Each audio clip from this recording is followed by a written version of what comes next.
ಓಂ ಅಜ್ಞಾನತಿಮಿರಂಧಸ್ಯ ಜ್ಞಾನಂಜನಶಲಾಕಯ ಚಕ್ಷುರುನ್ಮಿಲಿತಂ ಯೇನ ತಸ್ಮೈ ಶ್ರೀ ಗುರುವೇ ನಮಃ.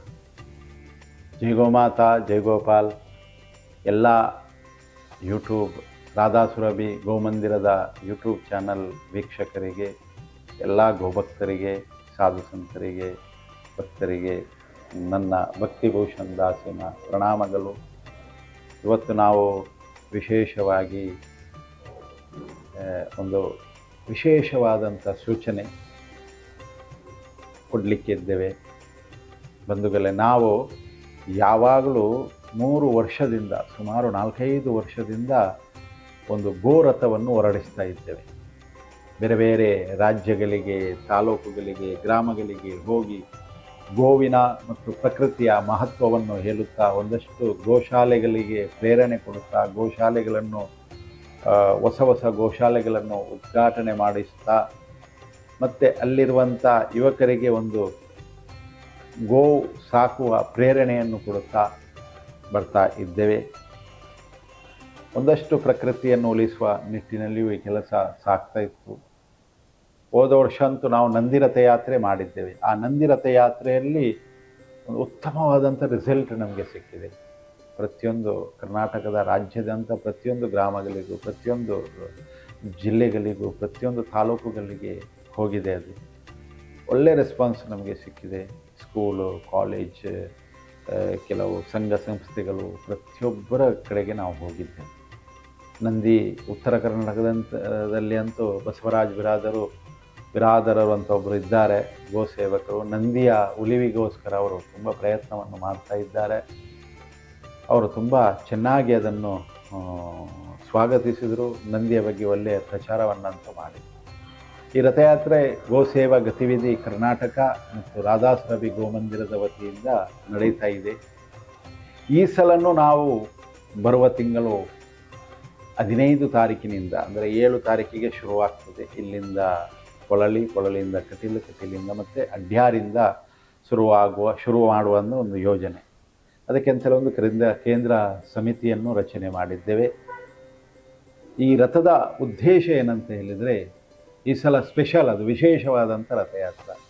ವರ್ಷಲು ನಾವು ಹೋಗುವಾಗ ಒಂದು ಕಡೆ ಒಂದು ದಿವಸ ನಿಂತು, ಮಧ್ಯದಲ್ಲಿ ಸಿಗುವಂಥ ಪ್ರತಿಯೊಂದು ಕಡೆ ಹೋಗಿ ಅಲ್ಲಿ ಪ್ರಚಾರ ಮಾಡುತ್ತಾ, ಇನ್ನೊಂದು ಕಡೆಯಲ್ಲಿ ರಾತ್ರಿ ನಿಂತು, ಅಲ್ಲಿಂದ ಮರುದಿವಸ ಇನ್ನೊಂದು ಕಡೆ ರಾತ್ರಿ ನಿಲ್ತಾ ಇದ್ದೇವೆ. ಆಗ ಸಮಯ ಕಡಿಮೆ ಸಿಗ್ತಾ ಇತ್ತು ನಮಗೆ. ಅಂದರೆ ನಮ್ಮ ವಿಷಯಗಳನ್ನು ಹೇಳಲಿಕ್ಕೆ ಆ ಒಂದು ಅರ್ಧ ಗಂಟೆಯಲ್ಲಿ ಹೇಳಲಿಕ್ಕೆ ಸಾಧ್ಯ. ಈ ಸಲ ನಾವು ವಿಶೇಷವಾಗಿ ಈ ರಥ ಗೋ ಪರಿವಾರ ರಥ, ಭೂಮಿ ಸುಪೋಷಣ ರಥ, ಆಂದೋಲನದ ರಥ ಅಂತ ನಾವು ಇಟ್ಟಿದ್ದೇವೆ. ಈ ರಥಕ್ಕೆ ಹೆಸರು. ಈ ರಥದ ಉದ್ದೇಶ ವಿಶೇಷವಾಗಿ ನಾವು ಪ್ರತಿಯೊಬ್ಬರ ಮನೆಗೂ ತಲುಪಬೇಕು, ಕರ್ನಾಟಕದಲ್ಲಿ ಪ್ರತಿಯೊಂದು ಗ್ರಾಮಗಳಿಗೂ ತಲುಪಬೇಕು ಅಂತ ಈ ರಥದ ಉದ್ದೇಶ. ಜಾಸ್ತಿ ನಾವು ಪ್ರಯತ್ನ ಮಾಡ್ತಾ ಇದ್ದೇವೆ. ಪ್ರತಿಯೊಂದು ಮನೆಗೆ, ಗ್ರಾಮಗಳಿಗೆ ತಲುಪಬೇಕು ಎಂಬುದು, ಪ್ರತಿಯೊಂದು ಗ್ರಾಮಕ್ಕೆ ತಲುಪಬೇಕು ಎಂಬುದು ನಮ್ಮದು ಉದ್ದೇಶ.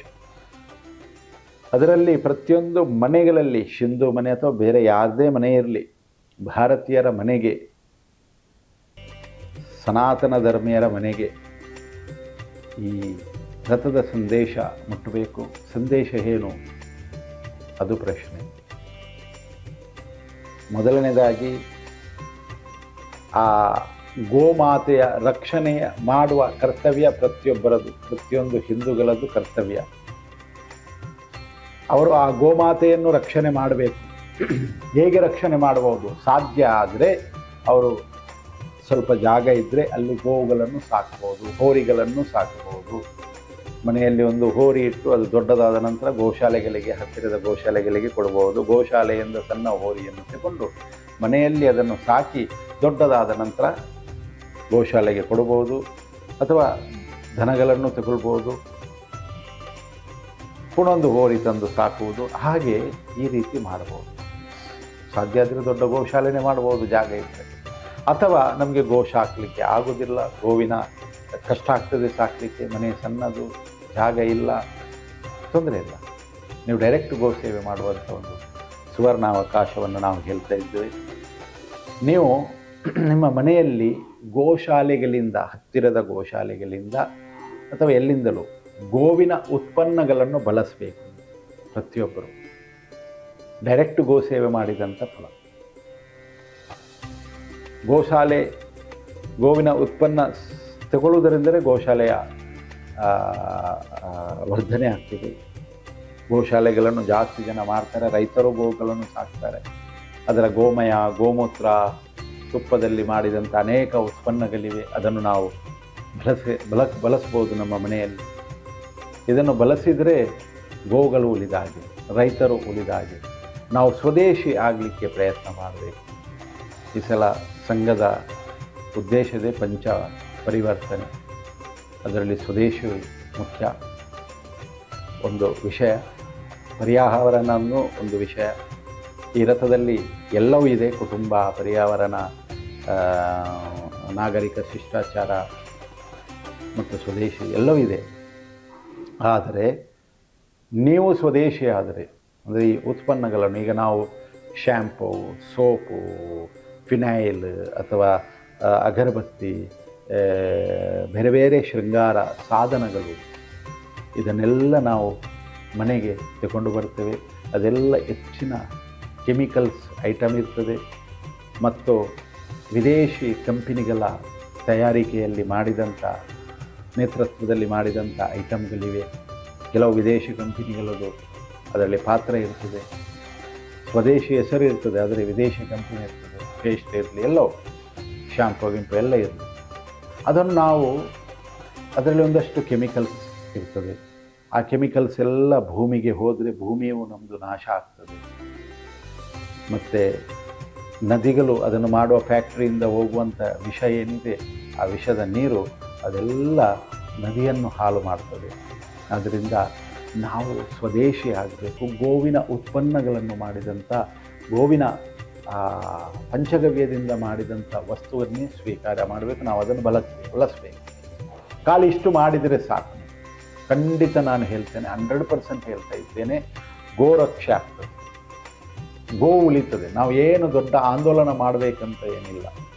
ದೊಡ್ಡ ತಲವಾರು ಇಡಬೇಕು ಅಥವಾ ಅದು ಮಾಡಬೇಕು, ಇದು ಮಾಡಬೇಕು, ಗೌರ್ಮೆಂಟಿಗೆ ಇದು ನಾವು ಅರ್ಜಿ ಮಾಡಿ ಕೊಡಬೇಕು, ಗೋರಕ್ಷೆ ಆಗಬೇಕು ಅಂತ ಕೇವಲ ಇಷ್ಟೇ ಮಾಡಿದರೆ ಸಾಕು. ನಾವು ಮನೆಯಲ್ಲಿ ಉಪಯೋಗ ಮಾಡುವಂಥದ್ದು ಗೃಹ ಬಳಕೆ ವಸ್ತುಗಳು ಏನಿದೆ, ಪೂಜಾ ಸಾಮಗ್ರಿಯಲ್ಲೂ ಇರ್ಬೋದು, ಶರೀರಕ್ಕೆ ಹಾಕುವಂಥ ಎಲ್ಲ ಐಟಮ್ಸ್, ಸೋಪು, ಶ್ಯಾಂಪು, ಎಣ್ಣೆ, ಫೇಸ್ ಪ್ಯಾಕ್, ಫೇಸ್ ವಾಶ್, ದಂತಮಂಜನ ಇವೆಲ್ಲ ಇದೆ. ಅದೆಲ್ಲ ನಾವು ಟರ್ನ್ ಮಾಡಿದರೆ ಸಾಕು. ಕೇವಲ ಗೋ ಉತ್ಪನ್ನಗಳನ್ನು ಮಾಡಿದರೆ ಸಾಕು. ಇದರಲ್ಲಿ ನಿಮಗೆ ಶರೀರಕ್ಕೂ ಲಾಭ ಇದೆ, ನಿಮ್ಮ ಶರೀರದ ಸೌಂದರ್ಯವೂ ಹೆಚ್ಚಾಗ್ತದೆ, ಆರೋಗ್ಯವೂ ಹೆಚ್ಚಾಗ್ತದೆ. ಯಾಕೆಂದರೆ ಅದರಲ್ಲಿ ನೋ ಪ್ರಿಸರ್ವೇಟಿವ್, ನೋ ಕೆಮಿಕಲ್ಸ್, ಯಾವುದೇ ಕೆಮಿಕಲ್ಸ್ ಇಲ್ಲ. ಅದನ್ನು ಬಳಸ್ಬೋದು ಅಲ್ವಾ? ಅದನ್ನು ಬಳಸಿದರೆ ಸಾಕು. ಮನೆಯಲ್ಲಿ ನೀವು ಫಿನೈಲ್ ರೀತಿಯಲ್ಲಿ ಇದನ್ನು, ಫಿನೈಲನ್ನು, ಬೇರೆ ಬೇರೆ ಫಿನೈಲ್ ಬಳಸುವುದಕ್ಕಿಂತ ಗೋಮೂತ್ರದಲ್ಲಿ ಮಾಡಿದಂಥ ಫಿನೈಲ್ ಬಳಸಿ, ಸೇಮ್ ಇರ್ತದೆ, ಏನು ಚೇಂಜಸ್ ಇಲ್ಲ. ಸ್ವಲ್ಪ ಆಚೆ ಈಚೆ ಇರ್ತದೆ ಅಷ್ಟೇ. ಅದರಲ್ಲಿ ಕೆಮಿಕಲ್ಸ್ ಇರ್ತದೆ, ಅದರಲ್ಲಿ ನೋ ಕೆಮಿಕಲ್ಸ್. ಶರೀರಕ್ಕೆ ಒಳ್ಳೆಯದು, ಶರೀರದ ಸೌಂದರ್ಯ ಹೆಚ್ಚಾಗ್ತದೆ, ಮನೆಯಲ್ಲಿ ಒಳ್ಳೆಯ ವಾತಾವರಣ ನಿರ್ಮಾಣ ಆಗ್ತದೆ. ಪೂಜೆಯಲ್ಲಿ ನೀವು ಧೂಪಬತ್ತಿ ಉರಿಸಿದರೆ ದೇವರ ಸಾನ್ನಿಧ್ಯ ಜಾಸ್ತಿ ಆಗ್ತದೆ, ಆಕ್ಸಿಜನ್ ಸಿಗ್ತದೆ, ಮನೆಯಲ್ಲಿ ನೆಗೆಟಿವ್ ಎನರ್ಜಿ ಹೋಗ್ತದೆ. ಎಷ್ಟೊಂದು ಒಳ್ಳೆಯ ಗುಣ ಇರುವಂಥ ಗೋಮಯದ ಭಕ್ತಿಯೆಲ್ಲ ಸಿಗ್ತದೆ. ಪೇಸ್ಟ್, ನೀವು chemical paste, sodium chloride sulphate ಎಲ್ಲ ಹಾಕಿದಂಥ ಏನು ಕೆಮಿಕಲ್ ಪೇಸ್ಟನ್ನು ಹಾಕಿ ಕ್ಯಾನ್ಸರ್ ಕಾರಕ ಆಗ್ತಾಯಿದೆ. ಕ್ಯಾನ್ಸರ್ ಬೆಳೆಸುವಂಥ ಕ್ಯಾನ್ಸರ್ ಸೆಲ್ಸಸ್ಸಿಗೆ ಪ್ರೋತ್ಸಾಹ ಕೊಡುವಂಥ ಆ ಪೇಸ್ಟನ್ನು ಬಳಸುವುದಕ್ಕಿಂತ ನಾವು ದಂತಮಂಜನವನ್ನು ಬಳಸುವ. ಶರೀರ ಒಳ್ಳೆಯದಾಗ್ತದೆ, ಹಣನೂ ಉಳಿತದೆ, ಭೂಮಿ ಉಳಿತದೆ, ಪ್ರಕೃತಿ ಉಳಿತದೆ, ಗೋವು ಉಳಿತದೆ, ರೈತರು ಉಳಿತಾರೆ ಅಲ್ವಾ? ದೊಡ್ಡ ಏನು ನಮಗೆ ಅದಕ್ಕಿಂತ ಕಡಿಮೆ ಖರ್ಚಲ್ಲಿ ನಮಗೆ ಸಿಗ್ತದೆ. ಬಂಧುಗಳು, ಇವತ್ತು ಎಲ್ಲ ಪ್ರಕಾರದ ಉತ್ಪನ್ನಗಳನ್ನು ನಾವು ರಾಧಾಸುರಭಿ ಗೋಮಂದಿರದಲ್ಲಿಯೂ ಮಾಡ್ತಾ ಇದ್ದೇವೆ. ಒಂದಷ್ಟು ಜನರಿಗೆ ಟ್ರೈನಿಂಗನ್ನು ಕೊಡ್ತಾ ಇದ್ದೇವೆ. ನಮ್ಮಲ್ಲಿ ನಾವು ಒಂದು 30 ಪ್ರಕಾರದ ಉತ್ಪನ್ನಗಳನ್ನು ಮಾಡ್ತೇವೆ. ಇನ್ನೂ ಜಾಸ್ತಿ ಇದೆ, ಎಲ್ಲವನ್ನು ಮಾಡಲಿಕ್ಕೆ ಆಗ್ತಾಯಿಲ್ಲ. ನಾವು ಬೇರೆ ಬೇರೆ ಕಡೆಯಿಂದ ಮಾಡಿಸ್ತಾ ಇದ್ದೇವೆ ಅಲ್ವಾ? ಇದನ್ನೆಲ್ಲ ನೀವು ಮಾಡ್ಬೋದು ವಿದೌಟ್ ಎನಿ ಕೆಮಿಕಲ್ಸ್ ಅಲ್ವಾ? ಅದು ಫೇಸ್ ವಾಶ್, ಫೇಸ್ ಪ್ಯಾಕ್, ಏನೇನೆಲ್ಲ ಆಗ್ತಿರೋ ಅದನ್ನೆಲ್ಲ ಮಾಡ್ಬೋದು ಅಲ್ವಾ? ಆರೋಗ್ಯದ BP, ಶುಗರ್ ಇದಕ್ಕೆಲ್ಲ ನಾವು ಮಾಡ್ತಾಯಿದ್ದೇವೆ. ಮೆಡಿಷನಲ್ಲಿಯೂ ನೀವು ಇದನ್ನು ಉಪಯೋಗ ಮಾಡ್ಬೋದು ಅಲ್ವಾ? ಸ್ವದೇಶಿ ಆಗ್ತದೆ. ಇದನ್ನು ಮಾಡೋದರಿಂದ ಗೋರಕ್ಷೆ ಆಗ್ತದೆ. ಅದಕ್ಕೋಸ್ಕರ ಮನೆಗೆ ಈ ರಥ ಹೋಗುವಂಥ ಉದ್ದೇಶ. ಇನ್ನೊಂದು, ಭೂಮಿಯ ಪಾಲನೆ ಪೋಷಣೆ ಆಗಿದೆ. ನೋಡಿ, ನೀವು ಗೋವನ್ನು ರಕ್ಷಣೆ ಮಾಡಲಿಕ್ಕೆ ಗೋ ಸಾಕುವವರು ಸಾಕ್ಬೋದು, ಅದರಲ್ಲಿ ಒಂದಷ್ಟು ಉತ್ಪನ್ನವನ್ನು ಮಾಡ್ಬೋದು. ಇನ್ನೊಂದು, ನೀವು ಗೋವಿನ ಉತ್ಪನ್ನಗಳನ್ನು ಪ್ರತಿಯೊಬ್ಬ ಹಿಂದುವು ಕಂಪಲ್ಸರಿ ಇದನ್ನು ಸಂಕಲ್ಪ ಮಾಡಿ, ಇದು ನನ್ನ ಉದ್ದೇಶ ಎಂಬುದನ್ನು ನೀವು ಒಂದು ಸಂಕಲ್ಪ ಮಾಡಿ, ಒಂದು ಹಠ ಹಿಡೀರಿ. ದೊಡ್ಡದೇನು ಕ್ರಾಂತಿ ಬೇಡ, ಈ ಸಣ್ಣ ಒಂದು ಕ್ರಾಂತಿಯನ್ನು ಮಾಡಿ. ಬಸ್ ನಾನು ಮೈಂಡಲ್ಲಿ ಏನು ಫೋಮ್ ಗೀಮ್ ಇದ್ದಂಥ ಕೆಮಿಕಲ್ ವಸ್ತುವನ್ನು ಡಿಲೀಟ್ ಮಾಡಿ ಗೋ ಉತ್ಪನ್ನಗಳನ್ನೇ ಬಳಸ್ತೇನೆ ಎಂಬುದನ್ನು ಫೀಡ್ ಮಾಡಿ ನೋಡಿ, ಆಗ ಗೋ ಉಳಿತದೆ. ಬೇರೆ ಏನು ನಿಮಗೆ ಬೇಡ ಅಲ್ವಾ? ಇದರ ಉದ್ದೇಶ ಮನೆ ಮನೆಗೆ ಹೋಗುವುದು, ಅವರ ಹತ್ರ ಕನ್ವಿನ್ಸ್ ಮಾಡೋದು, ನೀವು ಗೋ ಉತ್ಪನ್ನಗಳನ್ನು ತಗೋದು. ಅನೇಕ ಗೋಶಾಲೆಗಳಿಗೆ ಒಂದು ಶಕ್ತಿ ಸಿಗ್ತದೆ. ಇವತ್ತು ಗೋಗಳನ್ನು ಸಾಕಲಿಕ್ಕೆ ಕಷ್ಟ ಆಗ್ತಾ ಇದೆ ಅಲ್ವಾ? ಈ ಬೈಹುಲ್ಲಿನ ರೇಟ್, ಹಿಂಡಿಯ ರೇಟ್, ಲೇಬರಿನ ಚಾರ್ಜಸ್, ಇಷ್ಟೆಲ್ಲ ಕಷ್ಟ ಆಗ್ತಿದೆ. ರೈತರು ಗೋವನ್ನು ಅದಕ್ಕೆ ಬಿಡ್ತಾಯಿದ್ದಾರೆ. ನೀವು ಗೋಮಯ ಗೋಮೂತ್ರವನ್ನು ನೀವು ಅದರ ಉತ್ಪನ್ನಗಳನ್ನು ಮಾಡಿದನ್ನು ಪರ್ಚೇಸ್ ಮಾಡಿದರೆ ರೈತರಿಗೆ ಲಾಭ ಸಿಗ್ತದೆ, ರೈತರು ಗೋವನ್ನು ಸಾಕ್ತಾರೆ. ನಿಮಗೆ ಹಾಲು, ತುಪ್ಪ, ಮೊಸರು ಎಲ್ಲ ಸಿಗ್ತದೆ. ಇವತ್ತು ಕೆಮಿಕಲ್ಸನ್ನು ಬಳಸದ ಬದಲು ಅದನ್ನು ಖಾಲಿ ಇಷ್ಟು ಪ್ರೋತ್ಸಾಹ ಕೊಟ್ಟರೆ, ನೀವು ಕೇವಲ ಈ ಉತ್ಪನ್ನಗಳನ್ನು ನಮ್ಮಲ್ಲಿ ನಾವು ಫೋಟೋ ಅದರಲ್ಲಿ ಹಾಕ್ತೇವೆ, ನೀವು ನೋಡ್ಬೋದು. ಅನೇಕ ಪ್ರಕಾರದ ಉತ್ಪನ್ನ ನೀವು ಮಾಡೋದಾದರೆ ನಾವು ಕಲಿಸ್ತೇವೆ, ಟ್ರೈನಿಂಗು ಕೊಡ್ತೇವೆ. ಯಾರ ಹತ್ರ ಗೋಶಾಲೆ ಇದ್ದರೆ ನಾವು ಟ್ರೈನಿಂಗು ಕೊಡ್ತೇವೆ. ಈ ರೀತಿ ಇದನ್ನು ಬಳಸುವುದರಿಂದ ನಾವು ಅನೇಕ ರೀತಿಯ ವೃದ್ಧಿಯನ್ನು ಹಾಲು ಸಿಗ್ತದೆ. ರೈತರು ದನ ಸಾಕಿದರೆ ಹಾಲು ಸಿಗ್ತದೆ, ರೈತರು ದನ ಸಾಕಿದರೆ ತುಪ್ಪ ಸಿಗ್ತದೆ, ರೈತರು ದನ ಸಾಕಿದರೆ ನಮಗೆ ಮೊಸರು ಸಿಗ್ತದೆ, ಮಜ್ಜಿಗೆ ಸಿಗ್ತದೆ, ಎಲ್ಲವೂ ಸಿಗ್ತದೆ. ಆದರೆ ದನ ಸಾಕಬೇಕಾದ್ರೆ ಖಾಲಿ ಹಾಲಿನ ಮೇಲೆ ಡಿಪೆಂಡ್ ಆಗಬಾರ್ದು, ಅದರ ಗೋಮೂತ್ರ, ಗೋಮಯದ ಮೇಲೂ ಡಿಪೆಂಡ್ ಆಗಬೇಕು. ದೇಶಿ ತಳಿಗಳನ್ನು ಸಾಕಬೇಕು. ದೇಶಿ ತಳಿ ಇದು ಹಾಲು ಕಡಿಮೆ ಕೊಡುತ್ತೆ. ಅದಕ್ಕೋಸ್ಕರ ನಾವು ಅದರ ಗೋಮೂತ್ರವನ್ನು ಪರ್ಚೇಸ್ ಮಾಡಿ ಅದರಿಂದ ಉತ್ಪನ್ನಗಳನ್ನು ಮಾಡೋದರಿಂದ ನಮಗೂ ಲಾಭ, ರೈತರಿಗೂ ಲಾಭ, ಗೋವು ಉಳಿತದೆ, ನಿಮಗೂ ಲಾಭ ಅಲ್ವಾ? ಆದ್ದರಿಂದ ಇದೊಂದು ವಿಶೇಷವಾದಂಥ ನಮ್ಮ ವಿಶೇಷ ಆಂದೋಲನ ಅಲ್ವಾ? ನಾವು ಮನೆ ಮನೆಗೂ ಬರ್ತಾ ಇದ್ದೇವೆ. ನಾಡಿದ್ದು ಹೇಳಿದ 3 ವರ್ಷ ಈ ರಥ ನಡೆಯುತ್ತದೆ. 3.5 ವರ್ಷ, 4 ವರ್ಷ. ಯಾಕೆಂದರೆ ಈ ಸಲ ರಥಯಾತ್ರೆಯಲ್ಲಿ ವಿಶೇಷ ಏನಂದರೆ ಗೋ ಭಾಗವತ ಕಥೆ ಆಗ್ತಾ ಇದೆ. ಪ್ರತಿಯೊಂದು ಕಡೆ ಅಡ್ಯಾರಿಂದ ಶುರು ಮಾಡೋದು, ಅಲ್ಲಿ 7 ದಿವಸ ಒಂದು ಕಡೆ ನಿಲ್ತದೆ. ಸಾಯಂಕಾಲ ಕಥೆ ಆಗ್ತದೆ, ಗೋ ಭಾಗವತ ಕಥಾ ಅಲ್ಲ. ಬೇರೆ ಬೇರೆ ಪುರಾಣಗಳಲ್ಲಿ ಗೋವಿನ ಮಹಿಮೆ, ಒಂದಷ್ಟು ಗೋಭಕ್ತರ ಮಹಿಮೆ, ಗೋವಿನ ಪಂಚಗವ್ಯದ ಮಹಿಮೆ, ಇದನ್ನೆಲ್ಲ ನಾವು ತಿಳಿಸಿಕೊಡಲಿಕ್ಕಿದ್ದೇವೆ. 7 ದಿವಸದಲ್ಲಿ ಸಾಯಂಕಾಲ ಬೆಳಿಗ್ಗೆ 6ರಿಂದ 12 ಗಂಟೆ ಮಧ್ಯಾಹ್ನ ತನಕ ವಿವಿಧ ವಸ್ತುಗಳ, ಈಗ ಗೋ ಆಧಾರಿತ ಚಿಕಿತ್ಸೆ, ಗೋ ಆಧಾರಿತ ಉತ್ಪನ್ನ, ಗೋ ಆಧಾರಿತ ಆರ್ಥಿಕ, ಇದು ಗೋ ಆಧಾರಿತ ಕೃಷಿ, ಇದನ್ನೆಲ್ಲ ನಾವು ಟ್ರೈನಿಂಗ್ ಕೊಡಲಿಕ್ಕಿದೆ. ಎಕ್ಸ್ಪರ್ಟ್ಸ್ ಎಲ್ಲ ಬರ್ತಾರೆ. ಅದಕ್ಕೆ ಬೆಳಗ್ಗೆಯಿಂದ ಮಧ್ಯಾಹ್ನ ತನಕ ಈ ಟ್ರೈನಿಂಗ್ ಇರ್ತದೆ. ಸಾಯಂಕಾಲ ಕಥೆ ಇರ್ತದೆ. ಈ ಕಥಾಪಂಡಲಲ್ಲಿ ರಥ ಅದು 7 ದಿವಸನೂ ಬೆಳಿಗ್ಗೆ ಹೋದರೆ ಸಾಯಂಕಾಲ ಬರ್ತದೆ. ಅಲ್ಲಿ ಹತ್ತಿರದ ಒಂದು 30-40 ಕಿಲೋಮೀಟರ್ ಒಳಗಿನ ಏನು ಹಳ್ಳಿ ಗ್ರಾಮಗಳಿವೆ ಅಲ್ಲಿ ಹೋಗಿ ರಥ ಪ್ರಚಾರ ಮಾಡಿ ಬರ್ತದೆ, ಮನೆ ಮನೆಗೆ ಹೋಗಿ. ಈ ರೀತಿ ರಥದ ಇದು. ಇನ್ನೊಂದು ಅದರಲ್ಲಿ ವಿಶೇಷವಾದಂಥ ಒಂದು ಆಕರ್ಷಕವಾದಂಥ ಒಂದು ವಿಷಯ ಏನಂತ ಹೇಳಿದರೆ, ಅದು ಭೂಮಿ ಸುಪೋಷಣ ಬಾಲ್ಸ್. ನೋಡಿ, ಇದು ಬಾಲ್ಸ್ ಉಂಡೆ ಬಂಧುಗಳೇ, ಇದು ಗೋಮಯದ ಉಂಡೆ, ಗೋಮಯದಿಂದ ತಯಾರಿಸಿದಂಥ ಉಂಡೆ ಅಲ್ವಾ? ಇದು ಯಾಕೆ ನಾವು ಇದನ್ನು ಪರಿಚಯಿಸ್ತಾ ಇದ್ದೇವೆ ಅಂತ ಹೇಳಿದರೆ, ಈ ಸಲದ ರಥಯಾತ್ರೆ ಇದು ನಮ್ಮ ಉದ್ದೇಶ. 500 ಕೋಟಿ ಬಾಲ್ಸ್ ನಾವು ಬಿಸಾಕಬೇಕು.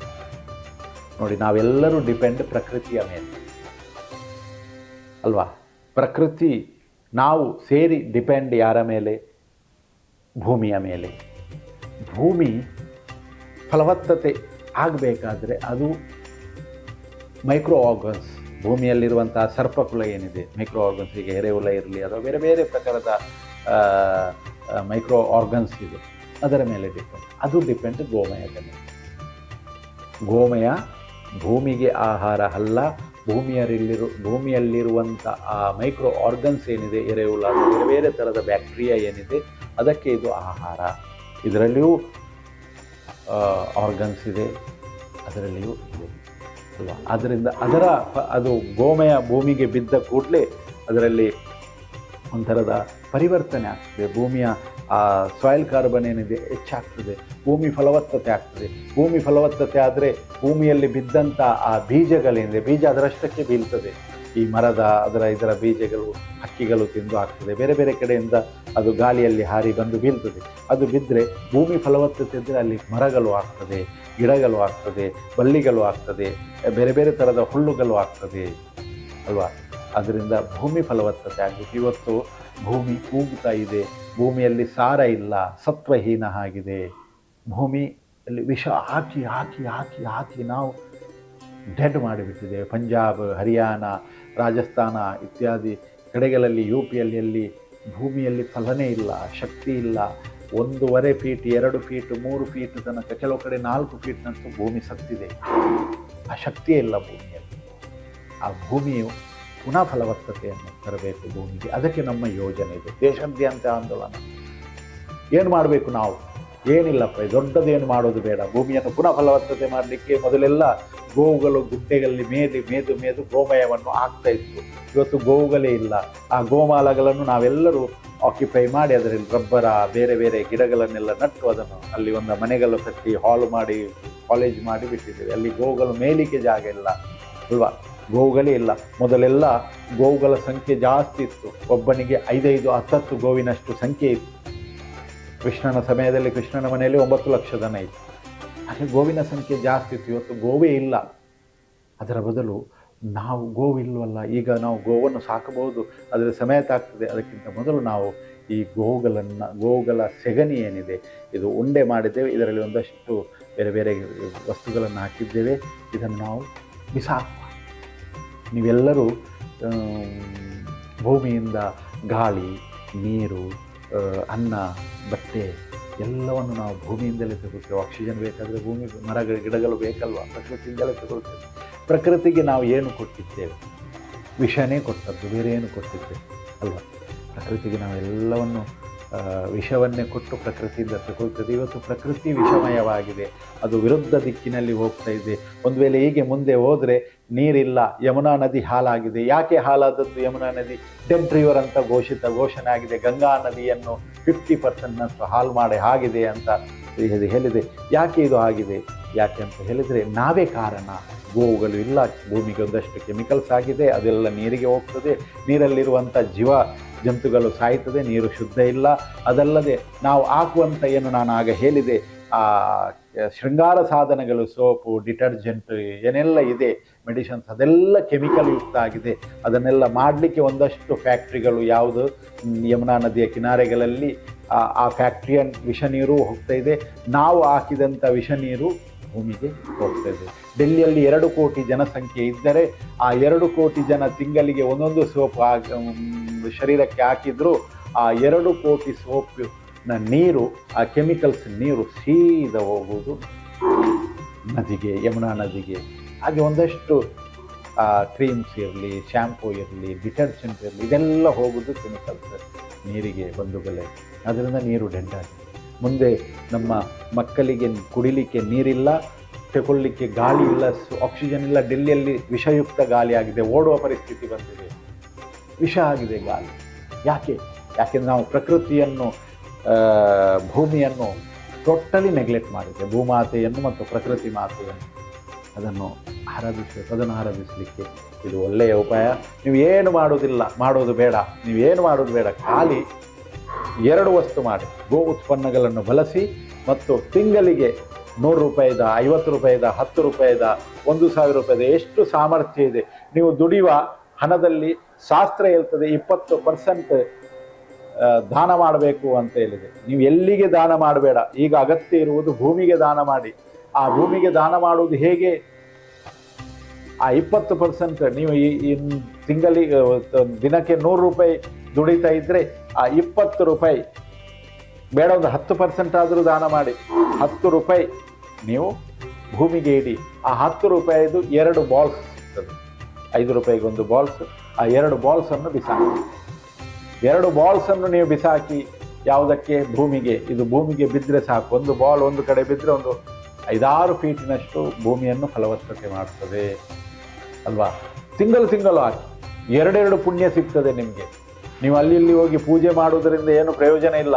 ಇದು ನಾನು ಸತ್ಯ ಶಾಸ್ತ್ರದ ಮಾತನ್ನು ಹೇಳ್ತಿದ್ದೇನೆ. ಎಲ್ಲಿ ಹೋದರೂ ನೀವು ಪೂಜೆ ಮಾಡಿದರೆ ದೇವರು ಸಂತುಷ್ಟ ಆಗುವುದಿಲ್ಲ. ದೇವರ ಪ್ರಕೃತಿಯಲ್ಲಿರೋದು ಅಲ್ವಾ. ಎಲ್ಲ ದೇವಸ್ಥಾನಗಳಿಗೂ ಇರುವುದು ಆ ದುರ್ಗಾಮಾತೆ ದೇವಿಯ ಆರಾಧಕರು ಏನಿದ್ದಾರೆ, ಕೃಷ್ಣನ ಆರಾಧಕರು ಏನು, ಎಲ್ಲ ದೇವಿ ದೇವತೆಗಳ ಆರಾಧಕರು, ಅವರೆಲ್ಲ ಪ್ರಕೃತಿಯನ್ನೇ ಒಂದು ಲೆಕ್ಕದಲ್ಲಿ ಪೂಜೆ ಮಾಡ್ತಾರೆ. ಆ ಎಲ್ಲ ದೇವತೆಗಳು ಗೋವಿನಲ್ಲಿ ಇದೆ ಅಲ್ಲ. ದೇವಿ ಯಾರು? ಅವಳು ಪ್ರಕೃತಿ ಮಾತೆ, ಪ್ರಕೃತಿಯಲ್ಲಿದ್ದೆ. ನಾವು ಭೂಮಿಯನ್ನು ಪೂಜಿಸ್ತೇವಲ್ಲ, ಅವಳೆಲ್ವ ದುರ್ಗಾ ಅಲ್ವಾ. ಆದ್ದರಿಂದ ಆ ದುರ್ಗೆ, ಆ ಭೂಮಿಯೇ ಶಕ್ತಿಯ ರೂಪದಲ್ಲಿ ದುರ್ಗೆಯಾಗಿದ್ದಾಳೆ. ಆ ಸಂಪತ್ತಿನ ದೇವತೆಯಾಗಿ ಲಕ್ಷ್ಮಿಯ ರೂಪದಲ್ಲಿದ್ದಾರೆ. ಜ್ಞಾನದ ದೇವಿಯಾಗಿ ಸರಸ್ವತಿ ಮಾತೆಯಾಗಿದ್ದೆ. ಅವಳೇ ಭೂಮಾತೆ ಅಲ್ವಾ. ಆ ಭೂಮಿಯನ್ನು ಪೋಷಿಸೋಣ ನಾವೆಲ್ಲ. ಅದಕ್ಕೋಸ್ಕರ ಈ ರಥ ಪ್ರತಿಯೊಬ್ಬರು ನಿಮಗೆ ಸಾಧ್ಯ ಆದಷ್ಟು ಜನರಿಗೆ ಪ್ರಚಾರ ಮಾಡಿ ಮತ್ತು ತುಂಬ ಜನರು ಇದರಲ್ಲಿ ಪಾಲ್ಗೊಳ್ಳಿ. ನಮಗೆ ಜನರ ಅವಶ್ಯಕತೆ ಇದೆ. ಯಾರಾದರೂ ನಾನು 1 ತಿಂಗಳು 2 ತಿಂಗಳು 1 ವಾರ ಸಮಯ ಕೊಡ್ತೇನೆ, ರಥದೊಟ್ಟಿಗೆ ಬರ್ತೇನೆ ಅಂತ ಬರ್ಬೋದು. ಅದರಲ್ಲಿ ಅಡ್ರೆಸ್ ಮತ್ತು ಇದು ಹಾಕಿದ್ದೇವೆ, ಬರ್ಬೋದು, ಕಥೆಯನ್ನು ನೋಡ್ಬೋದು. ಒಂದಷ್ಟು ಪ್ರಕೃತಿಗೆ ನಾವು ದುಡಿಯುವ, ಪ್ರಕೃತಿಯನ್ನು ಉಳಿಸುವ. ಭೂಮಾತೆ ಭೂಮಾತೆ ಭೂಮಾತೆ ಅಂತ ಹೇಳ್ತೇವೆ ನಾವು, ಆದರೆ ಭೂಮಿಗೆ ಏನು ಕೊಡ್ತಿದ್ದೇವೆ? ವಿಷವೇ ಕೊಡ್ತೇವೆ. ಪ್ಲಾಸ್ಟಿಕ್ಕನ್ನು ತ್ಯಜಿಸಿ ವಿಷವನ್ನು ಹಾಕುವುದನ್ನು ಬಿಡಿ. ಆ ಮನೆಯಲ್ಲಿ ಸಾಧ್ಯ ಆದಷ್ಟು ನಾವು ಕೆಮಿಕಲ್ ಲೆಸ್ ಜೀವನ ಮಾಡುವಂಥ ಕಡೆ ಹೋಗುವ, ಗೋ ಉತ್ಪನ್ನಗಳನ್ನು ಬಳಸುವ. ಮತ್ತು ಈ ಉಂಡೆಯನ್ನು ತಿಂಗಳು 10 ರೂಪಾಯಿದ 20 ರೂಪಾಯಿದ ನೀವು ಎಷ್ಟು ದುಡಿತೀರಿ ಅದರ 10% ಅಥವಾ 20% ಅಂತ ಹೇಳಿದೆ. 10% ನಾನು ಗ್ಯಾರಂಟಿ ಕೊಡ್ತೇನೆ. ಭಾಗವತದ ಮೇಲೆ ಆಧಾರದ ಮೇಲೆ ನಾನು ಹೇಳ್ತೇನೆ, ನೀವು ಯಾವಾಗ ಗೋರಕ್ಷೆ ಮತ್ತು ಭೂರಕ್ಷೆಯಲ್ಲಿ ತೊಡಗಿಸ್ತೀರಾ ಆವತ್ತು ನಿಮ್ಮ ಕರ್ಮದೋಷ ಸರಿಯಾಗ್ತದೆ ಖಂಡಿತ. ಅದರಲ್ಲಿ ಏನು 2 ಮಾತಿಲ್ಲ. ನಮ್ಮ ದೈವಗಳಿರಲಿ, ದೇವರುಗಳಿರಲಿ, ನಾಗಾರಾಧನೆಯಲ್ಲಿ ಎಲ್ಲರೂ ಪ್ರಕೃತಿಯ ಮೇಲೆ ಡಿಪೆಂಡ್ ಆಗಿ ಪ್ರಕೃತಿಯನ್ನೇ ಪೂಜಿಸುವುದು ಒಂದು ಲೆಕ್ಕದಲ್ಲಿ ಅಲ್ವಾ. ಅದರಿಂದ ಇದನ್ನೆಲ್ಲ ನಾವು ಜನರಿಗೆ ತಿಳಿಸಲಿಕ್ಕೋಸ್ಕರ ಈ ರಥವನ್ನು ಹೊರಡಿಸ್ತಾ ಇದ್ದೇವೆ. 3.5 ವರ್ಷ, ಸುಮಾರು 4 ವರ್ಷ ತನಕ ಈ ರಥ ಪೂರಾ ರಾಜ್ಯದಂತ ತಿರುಗಲಿಕ್ಕಿದೆ. ನೀವೆಲ್ಲರೂ ಇದರಲ್ಲಿ ಭಾಗವಹಿಸಿ. ಯಾರಾದರೂ ಇಚ್ಛೆ ಇದ್ದವರು ಇದರಲ್ಲಿ ಜಾಯ್ನ್ ಆಗ್ಬೋದು. ಅಥವಾ ನನಗೆ ಸ್ವಲ್ಪ ಧನ ಸಹಾಯ, ನನಗೆ ಬರಲಿಕ್ಕೆ ಆಗೋದಿಲ್ಲ, ಆದರೆ ಸ್ವಲ್ಪ ನಾನು ಲಕ್ಷ್ಮಿಯ ರೂಪದಲ್ಲಿ ನಾನು ಸಹಾಯ ಮಾಡ್ತೇವೆ. ನೀವು ಲಕ್ಷ್ಮಿಯ ರೂಪದಲ್ಲಿ ಕೊಟ್ಟರೆ ನಾವು ಉಂಡೆ ಕೊಡ್ತೇವೆ.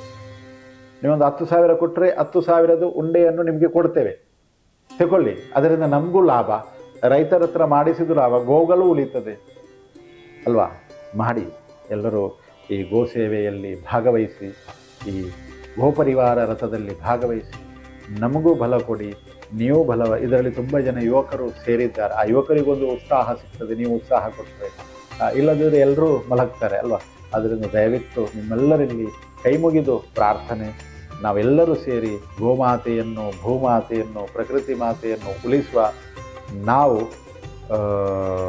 ಪಾಪ ಮುಕ್ತರಾಗಿ, ರೋಗ ಮುಕ್ತರಾಗಿ ಈ ಭಾರತ ಮಾತೆಯನ್ನು ಪರಂ ವೈಭವಕ್ಕೆ ತಗೊಂಡು ಹೋಗುವಂತ ಹೇಳ್ತಾ, ಜೈ ಗೋಮಾತಾ, ಜೈ ಗೋಪಾಲ್, ಹರೇ ಕೃಷ್ಣ.